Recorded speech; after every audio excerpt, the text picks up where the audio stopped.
Well, it's time to get started with our next Tech Talk with the GIS Trek, and today I'm happy to introduce Danielle Golan. She is with Innovate Incorporated, and she is a contractor actually working with the USGS under a contract with NASA. I think I got that right based on my earlier discussion with Danielle, and she's going to be talking to us about getting to know and to be able to use data from NASA's LP DAAC, and she'll be explaining all that to us here in just a little bit.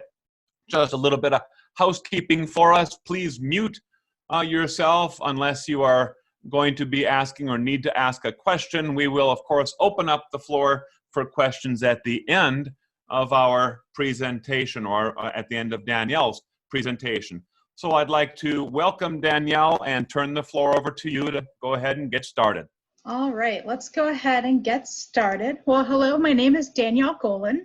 I'm the Science Communications Specialist for NASA's LP DAAC. So as Keith said, I'm a USGS contractor, but on a NASA project. I wanted to thank you all for taking time out of your day to listen to my talk. So with that, let's go ahead and get started. So today I'm going to cover what is NASA's LP DAAC, what types of data are publicly available from the LP DAAC, and then I'll dive a little deeper into two use case examples of data being used to observe changes throughout Idaho. And then finally, I'll talk about how you can access the data, and I'll provide a brief demonstration on the application for extracting and exploring analysis-ready samples, or AppEEARS.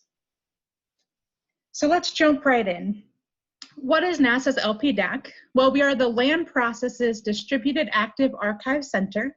We're located at the USGS Earth Resources Observation and Science, or AEROS Center in Sioux Falls, South Dakota. And the LP DAAC was established in 1990, whereas AEROS itself was established in the 1970s.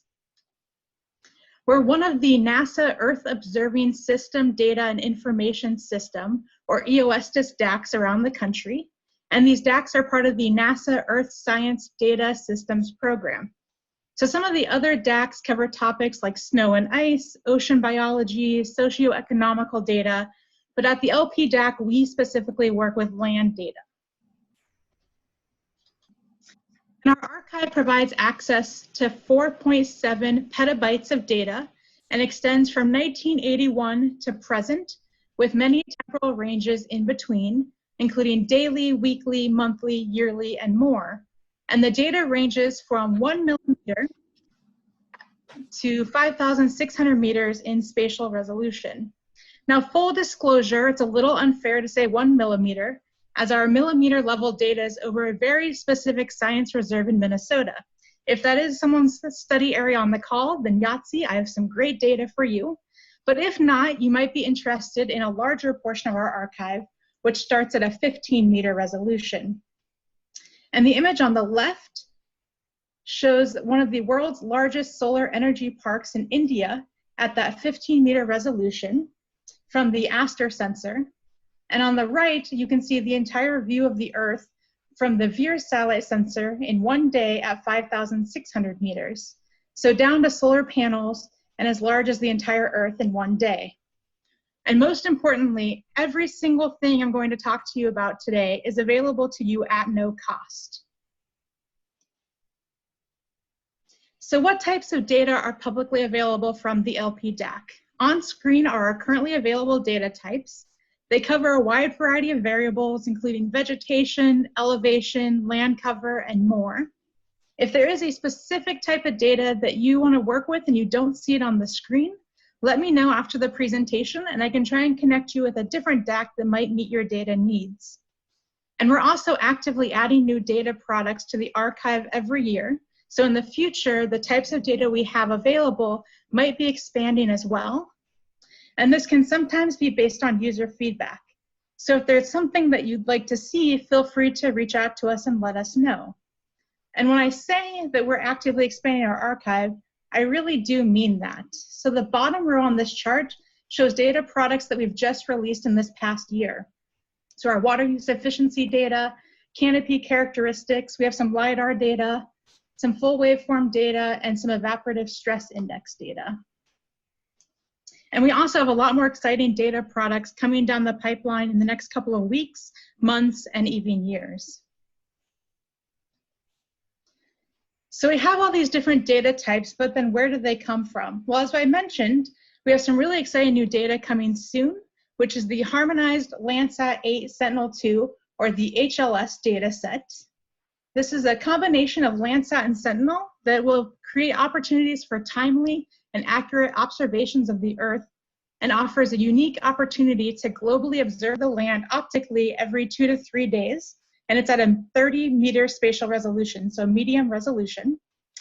And as I mentioned, these data are in the works, but they will be available soon. So if you're interested in learning more about when you can get your hands on it, at the end of the presentation, I'll provide a link to our listserv where we'll post a message as soon as the data are available to users. Our newest sensor is JEDI, or the Global Ecosystems Dynamic Investigation. JEDI is a full waveform LiDAR instrument aboard the International Space Station and provides detailed observations about 3D structures of the Earth's surface. So with JEDI, we can precisely measure things like forest canopy vertical structure, and surface elevation. And this really aids in the understanding of the Earth's carbon and water cycles, biodiversity, and habitats. And JEDI is really the first of its kind to provide high-resolution laser ranging observations. They're optimized for LiDAR measurements of the Earth's surface, forest, and topography at the highest resolution and densest sampling of any LiDAR instrument in orbit to date. Then we have EcoStress, or the Ecosystem Spaceborne Thermal Radiometer Experiment on Space Station. If you haven't realized already, we really love long acronyms. And this is another sensor we distribute that's aboard the ISS. Essentially, EcoStress measures the temperature of plants, provide answers to questions about vegetation, water availability and water stress, agricultural vulnerability, and more. And one of the really cool products out of EcoStress is the Evaporative Stress Index, or ESI, which is a drought indicator that can indicate when plants are stressed. So if your work involves studying droughts, then I highly recommend visiting our website to learn more about that product. Next, we have VIIRS, the Visible Infrared Imaging Radiometer Suite. VIIRS is aboard Suwami, and it's a continuation of MODIS, which was a continuation of AVHRR.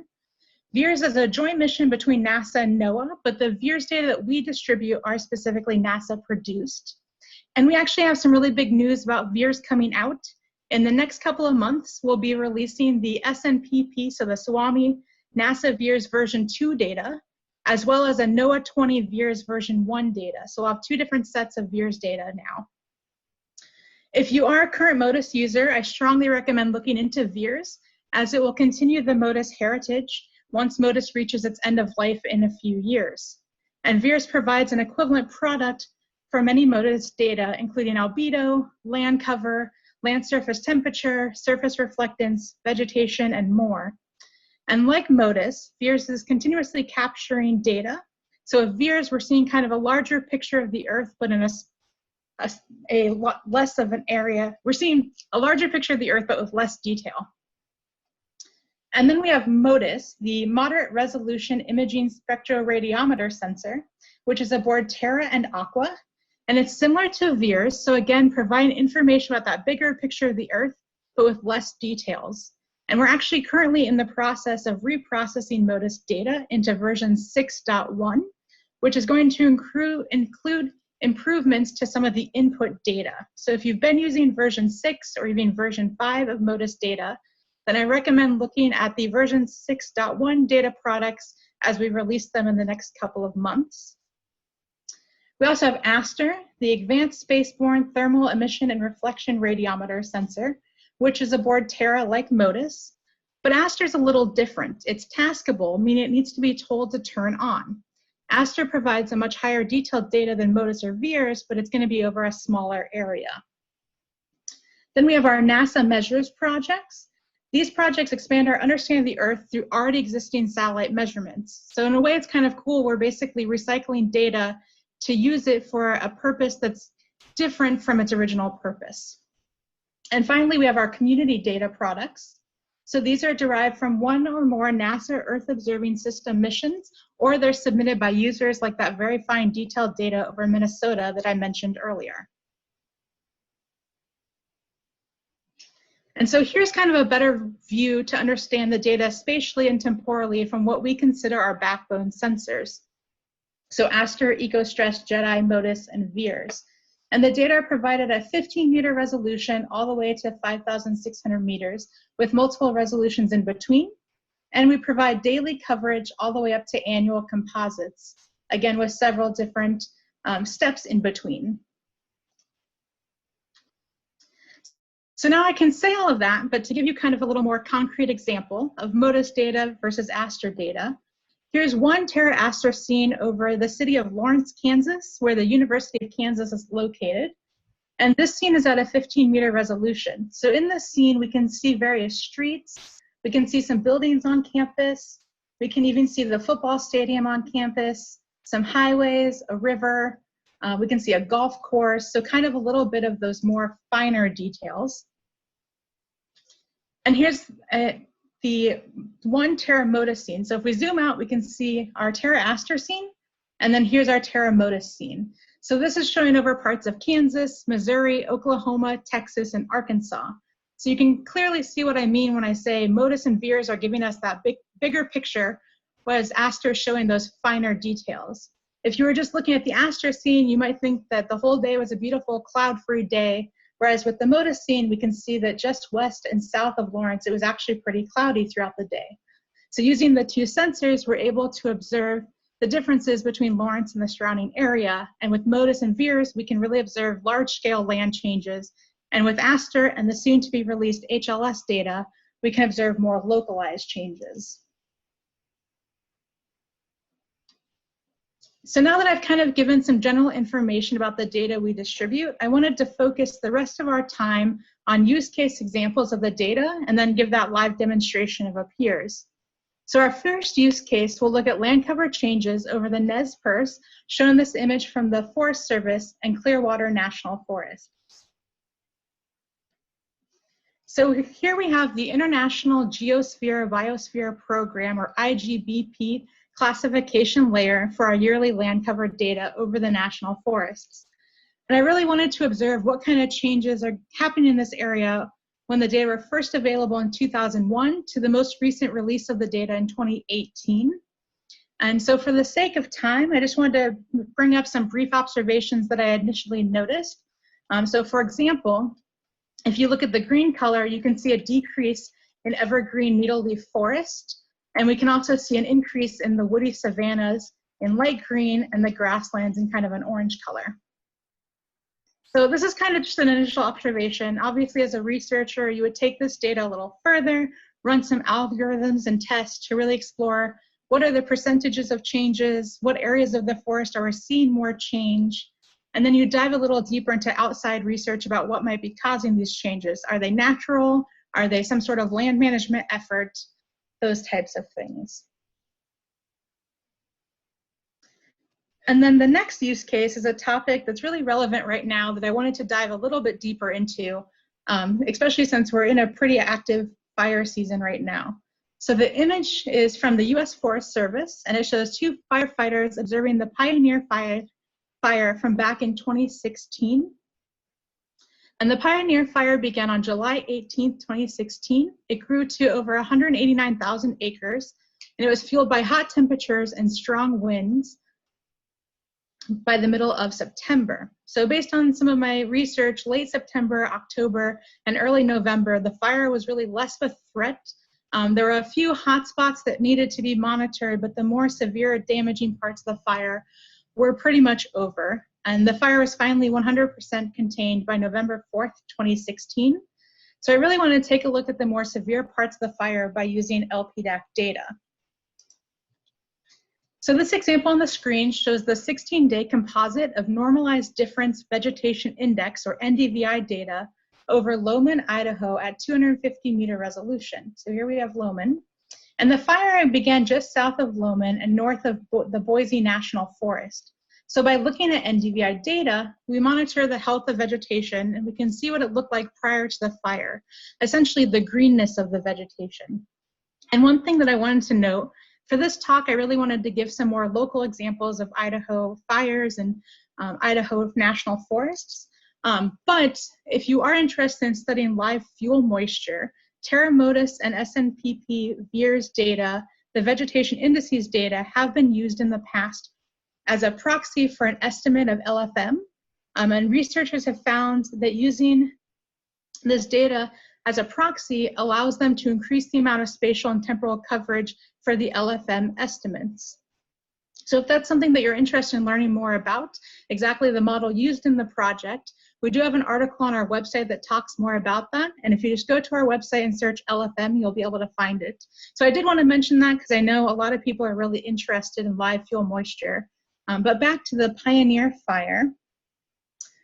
As we get further into the summer, I wanted to show a little bit before the fire so we can see kind of some of the vegetation filling in. So going back, you can kind of see where some of the gaps start filling in as we get deeper into the summer. And as I mentioned, these are 16-day composites of NDVI data. So the Pioneer Fire actually did start during this composite on July 18th, but we really can't see it yet because the composite takes the best pixel pre-fire. So let's see what the next composite looks like. So here we can actually see the visible damage in the NDVI data from the fire, and it corresponds pretty well to what the shape of the fire was towards the beginning. And this image on the top is a Terra Aster precision terrain corrected image of the fire from July 30th, 2016. So in it, we can see active parts of the fire that were burning, smoke from the fire, as well as the burn scar. And as the fire increased in size, we can observe that damage through the NDVI data as the fire made its way to Lowman, as it traveled further north, and as it just increased in size overall. We can observe all of that damage through the NDVI data. And then the kind of interesting thing, as I mentioned earlier, around the middle of September, the fire became pretty quiet and minimal. It continued on primarily as a couple of hotspots to watch, but was no longer considered a major threat. And so I wanted to look a little bit with the NDVI data, and I made some initial observations. If I go back to the previous scene, the next composite, you can see that some of the vegetation where the fire originally started had even started to fill back in a little bit a few months later. Obviously, you would really need to investigate the data a little more before making any sort of conclusion, but just some initial observations. So one of the most interesting products we distribute, at least in my opinion, is the monthly burned area product. This is the MCD 64A1. The burn date layer of this data product identifies burn scars as they were detected on each individual day during the month. So I wanted to use my NDVI as my base map just to see how the burn data matched up to the low NDVI values. And they actually coordinate pretty well. So here we have the burned area product over the fire for the month of July when it first started. So lighter shades of green and bluish green in this area indicate where it began and where it spread throughout the month of July. And then we have where the fire spread throughout the month of August and also September. And as I mentioned before, the fire quieted down in September. And it was quiet enough that MODIS did not detect any new burn scars for October and November. So here we can kind of see where the whole fire spread from the initial detection in that light blue to the darker shades later on. And we can kind of use this data to understand where the fire existed and how fast it spread on a daily basis. So looking at one last product distributed by the LP DAAC, we can't really talk about fire without looking at fire. So I wanted to look at the Terra Modis thermal anomalies and fire product to see where MODIS detected the Pioneer Fire and how those matched up compared to the NDVI data and the burned area data. And we can see it's almost a puzzle perfect fit when you account for the different spatial resolutions. So 500 meter for that burned area product and 1,000 meters for that fire product. And I did want to note the burned area product, the fire product, and the vegetation product are all also available as AppEEARS data.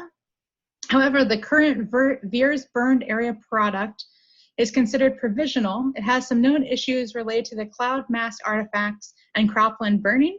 These are issues that should be resolved when we release VEERS version 2 data later this year.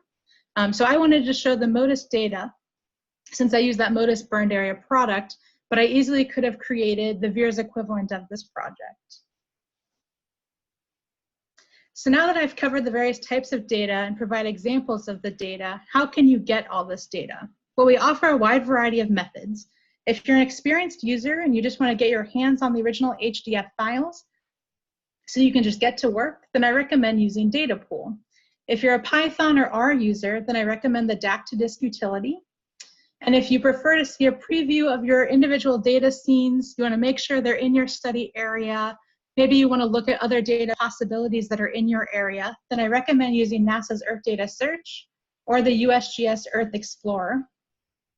If you want a tool that really allows you to dive into the data and do the customization for you and let you explore your data before downloading anything, then I definitely recommend AppEEARS, which I'll show you in a couple of minutes. And if you just need a pretty picture or a base map, we offer the web map services. These do not provide data values, but they do provide a rolling year of data view of the Earth for several MODIS and VEERS projects. Okay, so in our demo, we're going to see how I obtain the data from the images used for the Pioneer Fire example. We'll be looking at a little before, a little during, and a little after the normal fire season in Idaho from 2015 to 2020. And we'll be working with that burn date, NDVI, and fire data. So let's go ahead and get started. We pull up AppEEARS. Okay, so just to provide a little more information on AppEEARS, it's the application for extracting and exploring analysis-ready samples. It's a data subsetter that allows you to access the data from a variety of federal archives in an easy and efficient manner. And using AppEEARS, you can subset the data spatially, temporally, and by layer. And it provides you not only with those data values, but also the quality information. And you'll be able to explore all of that via interactive plots and graphs prior to downloading a single piece of data. For the sake of time, I'm just going to provide a brief demo on the area extraction so that you can kind of get a feel for what AppEEARS does. But I also have a point extraction that I highly recommend you use if you are interested in specific points of data that you work with. And again, everything in AppEEARS and AppEEARS itself are available to the public at no cost. So let's go ahead and get started. The first thing you'll have to do is log in with your NASA Earth Data login account. They are free to create if you don't have one.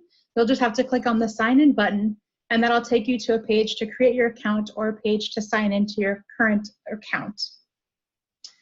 So we'll click on the extract button, and then I'll click on area sample.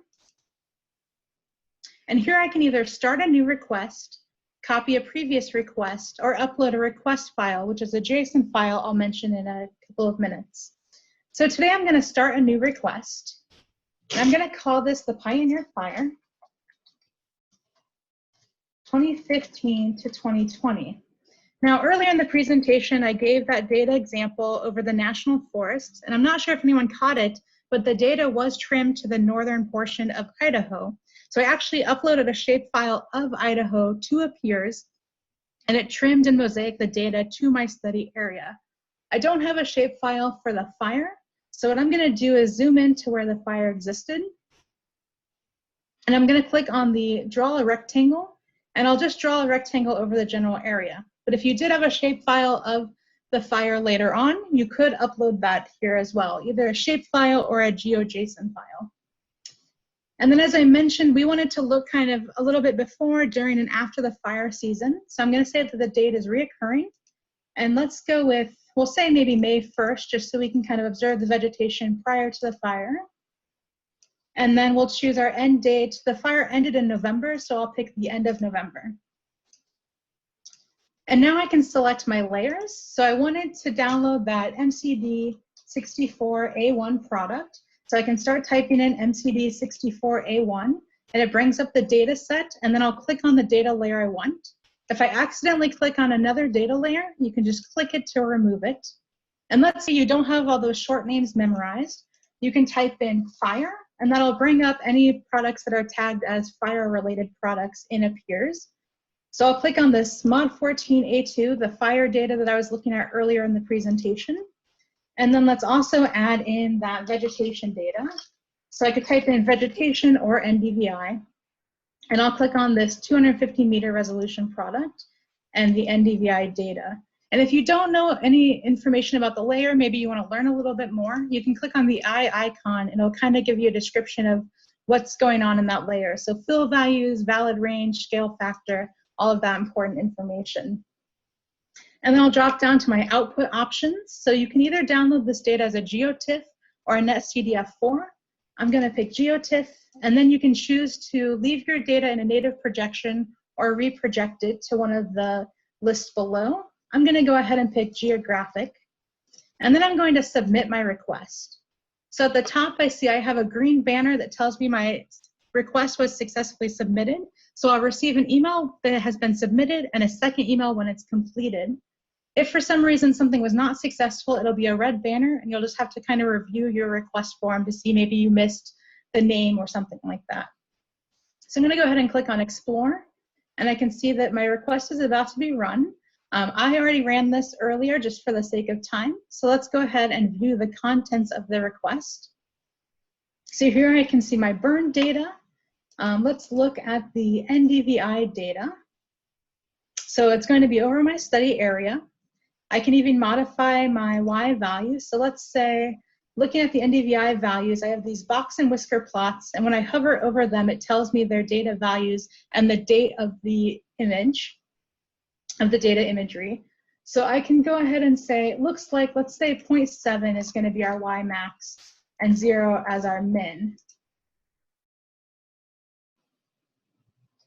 So I've updated my range, so now it's a little bit easier to see. So I can kind of look and see these NDVI values, and I can kind of make some initial comparisons. So the NDVI during the fire would be around this time period, and I can see that these are lower than some of the more common NDVI years during the same time period. So I'm gonna guess that might be related to the Pioneer Fire. And I can zoom in a little bit more. So now I'm looking around the end of June to the beginning of October. So when the fire was going on, it started in July and it ended in November. So it's kind of a little bit of when the fire was going on.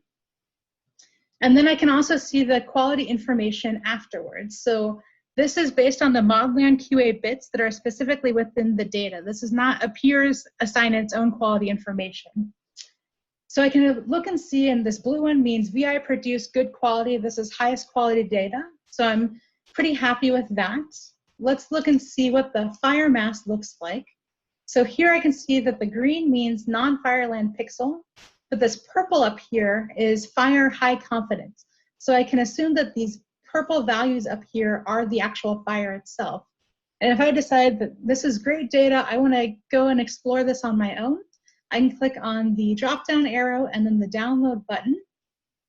And this will take me to the ISO metadata compliant data I can download, a granule list, a text file, so I know every granule that went into this order, instructions about the request in a README file, that JSON file. So a lot of people are working from home or just not working in the office right now. You can send this JSON file to a colleague, they can run it through AppEEARS, and then they can answer the questions.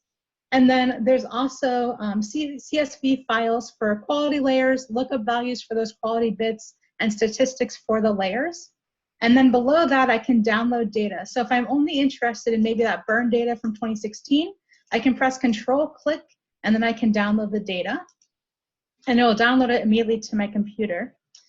And there's also this help section. So there's documentation that shows step-by-step how to use AppEEARS. AppEEARS is available as an API, so if you prefer APIs, you can read that. Has the available data products that are within AppEEARS, and then also a place to contact our user services if you have any questions. So that was kind of a brief demo of AppEEARS. I know I covered a lot of information and we're pretty much at time, so I did want to provide our contact information for you. If you have any questions about data that I didn't cover today, please feel free to reach out to us. I also have a link to our listserv. I send out an email on the listserv about twice a month covering new data products, new alerts about the data, examples of how the data are being used, The LP DAAC creates a lot of scripts and tutorials to help you work with the data, and also several videos that we've created and social media, that type of thing. So feel free to sign up for that if you'd like to stay up to date with the LP DAAC. And with that, if we have time, I'd be happy to answer any questions.